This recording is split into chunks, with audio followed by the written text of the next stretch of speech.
एक समय की बात है। एक राजा थे जो बड़े ही प्रतापी, धर्मात्मा, गुणवान थे। उनके राज्य में प्रजा बहुत सुखी थी।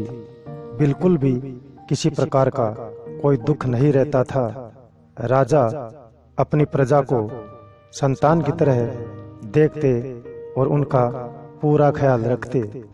उसी राज्य में एक बहुत विशाल जंगल था, जिसके अंदर एक राक्षस अपने परिवार सहित रहा करता था। एक दिन वह राक्षस उस राजा के दरबार में आया और आकर के उनके सामने एक खोपड़ी पेश की और बोला, महाराज, इस खोपड़ी का रहस्य बताइए। या तो आप बताइए या अपने किसी मंत्री से कहिए कि इस खोपड़ी का रहस्य क्या है। यह मरे हुए मनुष्य की खोपड़ी है और इसके अंदर कई राज छुपे हैं। कृपा करके आप उन 3 रहस्यों को बताइए जो इसके अंदर छुपे हुए हैं। तब राजा ने कहा, यह तो एक मरे हुए मनुष्य की खोपड़ी है, अब इसके अंदर भला क्या रहस्य छुपा होगा। तब राक्षस बोला, नहीं महाराज, इसके अंदर वास्तव में रहस्य छुपा हुआ है। आप बताइए या अपने किसी मंत्री से बोलिए। तब राजा अचंभे में पड़ गया कि मुझे तो इसमें कोई रहस्य दिखाई नहीं देता। अगर कोई रहस्य है तो तुम बता दो। तब राक्षस बोला, या तो आप इसके अंदर छुपे हुए राज को बताएं, अन्यथा हार स्वीकार कर लें। राजा ने कहा, तुम जानते हो किससे बात कर रहे हो? मैं इस राज्य का राजा हूं। तब राक्षस ने कहा कि आप इस राज्य के राजा हैं तो मैं भी अपने जंगल का मालिक हूं।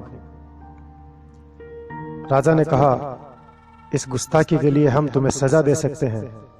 तब राक्षस ने कहा, सजा देने से पहले रुकिए महाराज और सोचिए कि मैं आपकी इस सभा में जितने भी बुद्धिमान हैं उन सबको चुनौती देता हूं और साथ में आपको भी चुनौती देता हूं।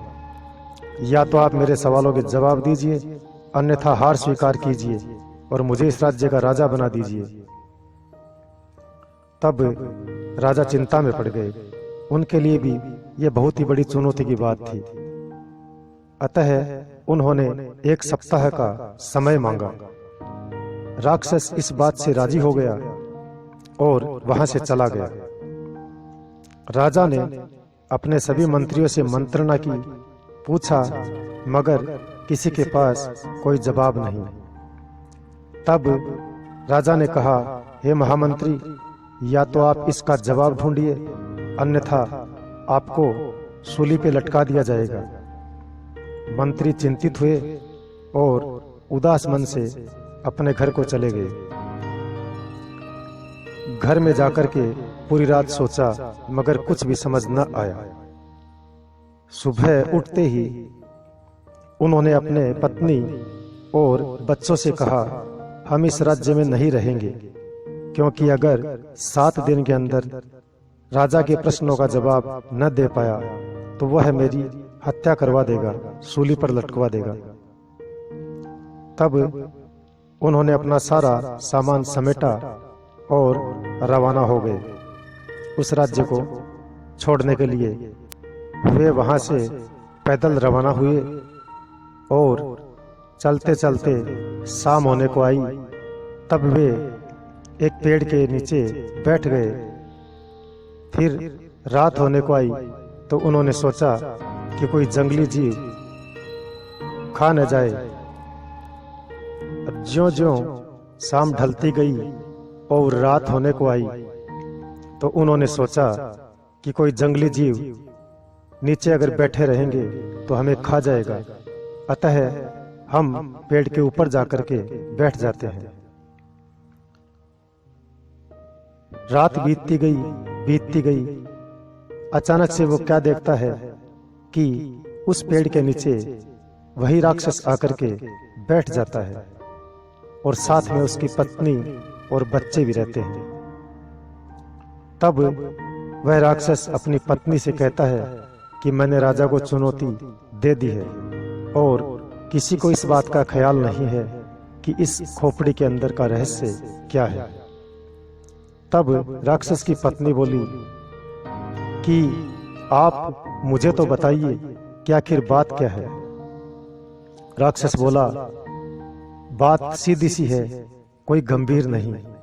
देखो, यह खोपड़ी है और यह मैंने एक तिनका लिया और इस तिनके को इसके कान वाले एक छिद्र से अंदर डाला है और देखो, यह मुंह की तरफ बाहर निकल गया। इसका मतलब यह है कि अगर हम किसी को कोई बात बताते हैं और उसके कान में जाती है और उसके मुंह द्वारा वह बात जगह जगह बखानी जाती है तो वह मनुष्य 2 कौड़ी का होता है, अर्थात उसका कोई मूल्य नहीं होता। उसके बाद राक्षस ने उस तिनके को एक कान में डाला और दूसरे कान के छिद्र से उसको बाहर निकाल दिया और कहा, देखो, इसका तात्पर्य यह है कि अगर किसी को हम कोई बात कहते हैं और वह दूसरे कान से उस बात को निकाल देता है, अर्थात अनसुना कर देता है, इसका मतलब वह मनुष्य कुछ मूल्यवान है। तीसरी बार उसने उसी तिनके को कान में डाला और सीधा गले के द्वारा बाहर निकाला और कहा, देखो, अगर हम किसी को कोई बात कहते हैं, वह कान से सुनता है और सीधा अपने अंदर अर्थात अपने पेट के अंदर छुपा लेता है, मतलब उस बात को किसी को बताता नहीं, तो वह क्या हुआ? वह मनुष्य बड़ा ही गुणवान होता है, पूजनीय होता है, जो किसी की बात को कभी किसी से नहीं कहता, अंदर छुपा लेता है। यही इस खोपड़ी का रहस्य है और कुछ नहीं। इतनी सारी बातें ऊपर से वह महामंत्री सुन रहे थे और उन्होंने अचानक से अपना शंख निकाला और जोर से बजाया। कहते हैं कि शंख की ध्वनि से राक्षस दूर भाग जाते हैं, भूत प्रेत पास में नहीं आ पाते। तो वह राक्षस तुरंत शंख की ध्वनि सुनकर अपने परिवार सहित वहां से भाग गया और सुबह होने पर वे महामंत्री अपनी पत्नी और अपने बच्चे के साथ नीचे उतर आए और वापस अपने राज्य की तरफ रवाना हो गए और जाकर के राजा से बोले, महाराज, आप चिंता न करें, मैंने उस खोपड़ी का रहस्य पा लिया है। 1 सप्ताह बाद जब वह राक्षस आएगा तो मैं उसको जवाब दे दूंगा। होता क्या है, सप्ताह बीत गया और राक्षस वापिस राजा के सामने पेश हुआ। तब उसका मुंह लटका हुआ था, क्योंकि उसे अंदाजा था कि शायद मेरी बात जिसने भी सुनी है वो यहाँ उपस्थित है। फिर भी उसने अपने मनोबल को बढ़ाया और कहा, हे राजन, आज 7 दिन बीत गए हैं, बताइए उस खोपड़ी का रहस्य क्या है। तब राजा ने अपने महामंत्री को आदेश दिया और कहा कि इस खोपड़ी का रहस्य हमारे महामंत्री बताएंगे। तभी महामंत्री ने उस खोपड़ी को अपने हाथ में लिया और एक तिनका लिया और उसके कान में डाला, मुंह द्वारा निकाला, फिर कान में डाला, फिर कान के द्वारा निकाला, फिर कान में डाला और सीधा गले के द्वारा निकाला और कहा, इन तीनों का रहस्य यही है कि अगर किसी को हम कोई बात बताते हैं, वह मुंह द्वारा बक देता है, तो उस व्यक्ति का कोई मोल नहीं, अर्थात वह जगह जगह लोगों की बातें बखानता फिरता है। दूसरी बात, एक कान से सुना और दूसरे कान से बात को निकाल दिया, वह मनुष्य मूल्यवान होता है। मगर जो बात को सुनकर के अपने अंदर ही रख लेता है, किसी को बताता नहीं, वह मनुष्य बहुत ही बड़ा मूल्यवान होता है। महामंत्री की इस बात को सुनकर राक्षस बड़ा शर्मिंदा हुआ और वहां से जाने लगा। तब राजा ने कहा, हम तुम्हें ऐसे जाने नहीं देंगे, इसको गिरफ्तार कर लो और सूली पर लटका दो। राजा के आदेश अनुसार राक्षस को पकड़ लिया गया और उसे सूली पर लटका दिया गया।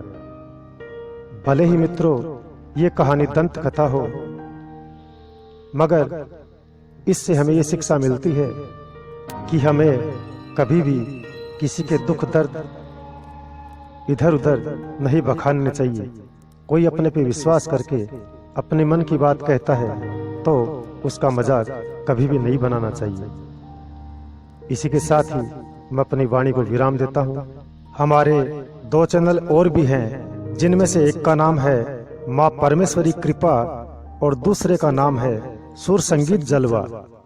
माँ परमेश्वरी कृपा में आपको संगीतमय धार्मिक स्तोत्र मिलेंगे और सुर संगीत जलवा में मेरे द्वारा स्टार मेकर पर गाए गए गानों का संग्रह है, जहां जाकर आप सुन सकते हैं। चैनल का लिंक डिस्क्रिप्शन में दे दिया गया है, जिसे आप क्लिक करके चैनल को विजिट कर सकते हैं। धन्यवाद। स्वस्थ रहें, सुखी रहें, इसी आशा के साथ। जय श्री राम, जय श्री कृष्ण।